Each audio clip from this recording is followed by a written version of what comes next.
करो आका, 21वीं कुंवारी कन्या की बलि। वापस लौट आओ और फिर से इस ब्रह्मांड में राज करो। कुछ काली रातें ऐसी होती है जिनकी काली स्याही से लिखा जाता है आने वाला काला भविष्य।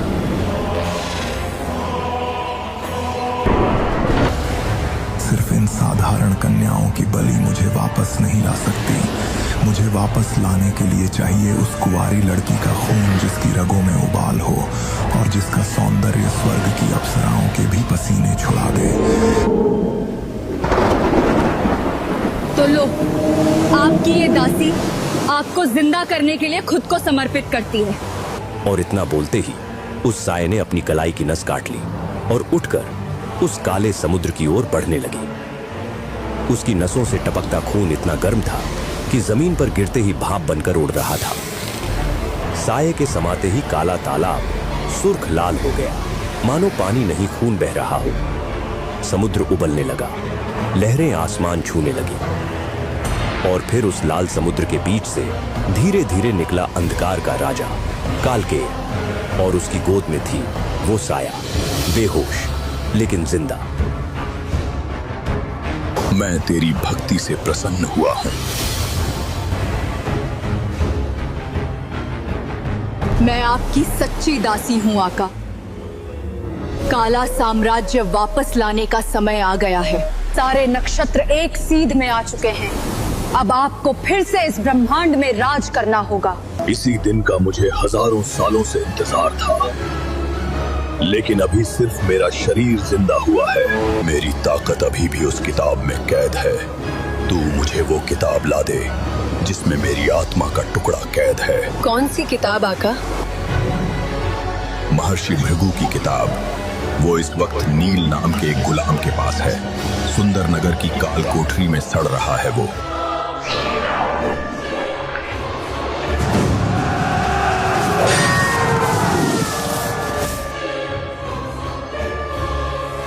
आका, आप चिंता मत कीजिए, मैं वो किताब वापस लाऊंगी, आपकी आत्मा को आजाद कराऊंगी और इस ब्रह्मांड में एक बार फिर कायम होगा अंधेरा। आखिर कौन है ये रहस्यमयी साया? कौन है ये कालकेय जिसकी आत्मा एक किताब में कैद है? और सबसे बड़ा सवाल, एक मामूली से गुलाम के पास इतनी शक्तिशाली किताब आई कैसे? इन सवालों के जवाब जानने के लिए हमें जाना होगा हजारों साल पीछे। दरअसल आज से हजारों साल पहले इस ब्रह्मांड में एक ऐसा राक्षस पैदा हुआ जिसके आगे मौत भी कांपती थी। उसका नाम था कालकेय। कालकेय ने पूरे ब्रह्मांड में तबाही मचा दी थी। उसने देवताओं को हराया, मनुष्यों को मारा। उसका सिर्फ एक ही मकसद था, पूरे ब्रह्मांड में अंधेरे का साम्राज्य फैलाना, जहां सिर्फ मौत हो, सिर्फ डर हो, सिर्फ कालकेय का राज हो। मैं हूँ कालकेय, इस ब्रह्मांड का असली मालिक। झुको मेरे आगे वरना मिट जाओगे।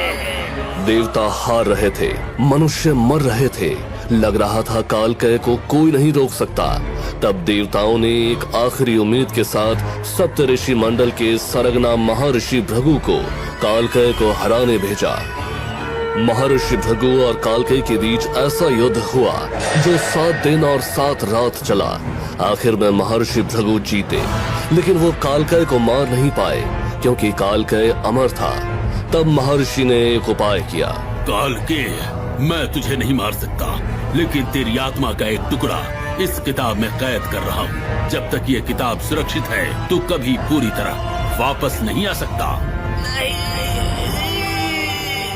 महर्षि भृगु ने कालकेय की आत्मा का टुकड़ा उस किताब में कैद कर दिया और वो किताब उन्होंने वायुपुत्र वंश को सौंप दी। वायुपुत्रों, इस किताब को संभाल कर रखना। एक दिन इस किताब का असली वारिस जन्म लेगा। वो इस किताब की शक्तियों को जगाएगा और कालकेय को हमेशा के लिए खत्म करेगा। लेकिन तब तक इस किताब को कालकेय से बचाना होगा। और इसी तरह पीढ़ी दर पीढ़ी वो किताब वायुपुत्र वंश में आती रही। आखिर में वो किताब पहुंची राजा वीरेंद्र वायुपुत्र के पास और उनके बेटे नील वायुपुत्र को वो किताब विरासत में मिलनी थी, लेकिन किस्मत को कुछ और ही मंजूर था। आज वही नील वायुपुत्र जिसे ब्रह्मांड का उद्धारक बनना था, वो सुंदर नगर की कालकोठरी में गुलामों से भी बदतर जिंदगी जी रहा था, क्योंकि 5 साल पहले उसके अपने सौतेले चाचाओं नागेंद्र और यजुवेंद्र ने राजा वीरेंद्र को जहर देकर मार डाला और सारा इल्जाम नील पर लगा दिया। राजकुमार बन गया कैदी, मालिक बन गया गुलाम। आज नील महल के नौकरों की तरह काम कर रहा था। उसके हाथ में शरबत की तश्तरी थी। वो शाही मेहमानों को शरबत परोस रहा था। तभी सामने से आई श्यामल राज्य की राजकुमारी मणिकर्णिका, पूरे सप्त सिंधु की सबसे खूबसूरत राजकुमारी।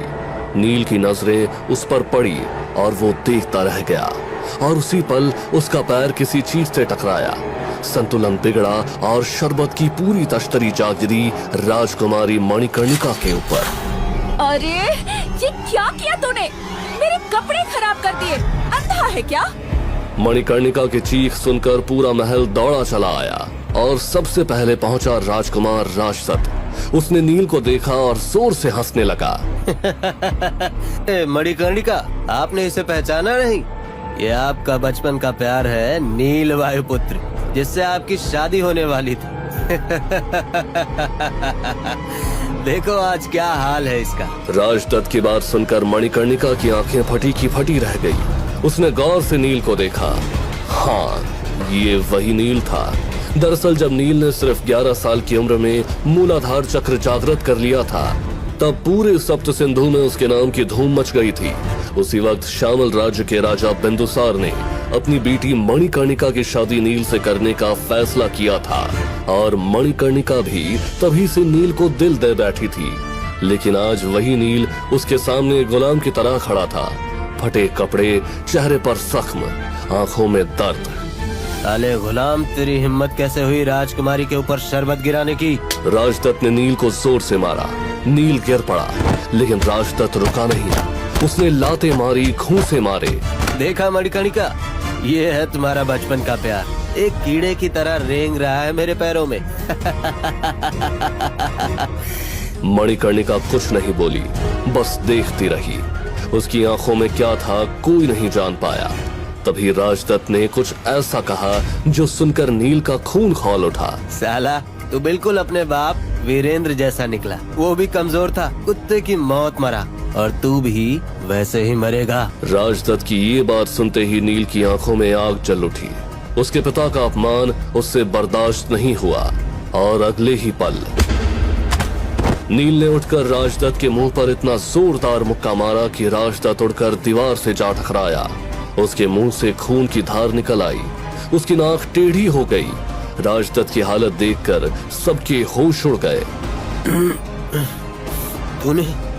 तूने मुझे मारा? साले, मैं तुझे जान से मार दूंगा। राजदत्त ने अपनी तलवार निकाली। वो नील को मारने के लिए दौड़ा। नील के पास कोई हथियार नहीं था। लग रहा था आज नील की मौत तय है। लेकिन तभी रुको राजदत्त! सबने चौंक कर देखा। राजकुमारी मणिकर्णिका ने राजदत्त को रोक दिया था। लेकिन राजकुमारी, इसने आपके कपड़े खराब किए और मुझे मारा। इसे सजा मिलनी चाहिए। सजा जरूर मिलेगी राजदत्त, लेकिन अभी नहीं। 2 दिन बाद मौत का मुकाबला है ना, वहाँ मारना इस गुलाम को सबके सामने, और जब तुम जीत जाओगे तब मैं तुम्हें अपना वर चुनूंगी। राजदत्त की आंखों में चमक आ गई। मणिकर्णिका जैसी खूबसूरत राजकुमारी को पाने का मौका। ठीक है राजकुमारी, 2 दिन बाद मौत के मुकाबले में मैं इस गुलाम का खून बहाऊंगा और तुम्हें अपनी रानी बनाऊंगा। राजदत्त मुस्कुराते हुए चला गया। सिपाहियों ने नील को उठाया और कालकोठरी की तरफ ले जाने लगे। लेकिन तभी मणिकर्णिका ने चुपके से नील के हाथ में एक चिट्ठी थमा दी। नील ने चौंक कर देखा, लेकिन मणिकर्णिका बिना कुछ कहे वहां से चली गई। कालकोठरी में पहुंचकर नील ने वो चिट्ठी खोली। उसमें सिर्फ एक लाइन लिखी थी, तुम्हें उस किताब को जलाना होगा। नील को कुछ समझ नहीं आया। कौन सी किताब? किसने लिखी ये चिट्ठी? मणिकर्णिका को कैसे पता किताब के बारे में? तभी नील को याद आई वो किताब जो उसके पिता ने मरते वक्त उसे दी थी। नील बेटा, ये किताब संभाल कर रखना। महर्षि भृगु की किताब है। इसमें वो शक्तियाँ हैं जिनके लिए देवता भी तरसते हैं। जब सही वक्त आएगा ये किताब तुम्हारी मदद करेगी। उस दिन से आज तक नील ने वो किताब छुपा कर रखी थी।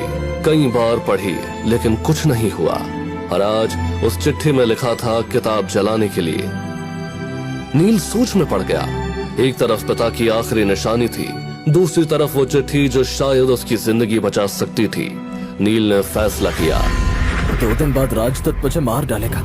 मुझे कुछ तो करना होगा, शायद इसी में कोई राज छिपा है। नील ने वो किताब निकाली। काल कोठरी में एक छोटा सा दिया चल रहा था। नील ने किताब को आग के पास ले जाते हुए कहा, माफ करना पिताजी, मुझे नहीं पता मैं सही कर रहा हूँ या गलत, लेकिन अब मेरे पास और कोई रास्ता नहीं है। और नील ने किताब को आग में डाल दिया। किताब धू धू करके चलने लगी, लेकिन जैसे ही किताब का आखिरी पन्ना चला, कुछ ऐसा हुआ जिसकी कल्पना नील ने सपनों में भी नहीं की थी। किताब की राख में एक सुनहरी रोशनी निकली, इतनी तेज कि पूरी काल कोठरी जगमगा उठी। वो रोशनी हजारों छोटे छोटे टुकड़ों में बट गई और वो सारे टुकड़े एक एक करके नील के शरीर में समाने लगे। ये क्या हो रहा है? रुको, मुझे कुछ महसूस हो रहा है। जैसे जैसे सुनहरे टुकड़े नील के शरीर में समा रहे थे, नील को लग रहा था जैसे उसके अंदर ताकत आ रही है, उसकी कमजोरी जा रही है, उसका दर्द खत्म हो रहा है। हाँ, मुझे ताकत मिल रही है, ये काम कर रहा है, मैं शक्तिशाली हो रहा हूँ। नील के चेहरे पर मुस्कान आ गई। उसे लग रहा था सब ठीक हो रहा है। अब वो राजदत्त से लड़ सकता है, अपने पिता का बदला ले सकता है। लेकिन तभी आखिरी टुकड़ा उसके माथे में समाया और अचानक नील बेहोश होकर जमीन पर गिर पड़ा। न जाने कितनी देर बाद जब नील की आंख खुली, उसके सामने खड़ी थी एक लड़की काले कपड़ों में, चेहरे पर रहस्यमयी मुस्कान। नील की आंखें फटी की फटी रह गई। तुम्हें वो किताब नहीं जलानी थी नील। अब काल कह को वापस आने से कोई नहीं रोक सकता। लेकिन तुम कौन हो? इसके बाद जैसे ही उस साये ने अपना नकाब हटाया, नील के पैरों तले जमीन खिसक गई। नहीं, ये नहीं हो सकता। धोखा किया तुमने मेरे साथ। अब बहुत देर हो चुकी है नील। काल कह आ रहा है और इस बार वो पूरे ब्रह्मांड को तबाह कर देगा। आखिर कौन है ये रहस्यमय साया जिसने नील के साथ इतना बड़ा धोखा किया?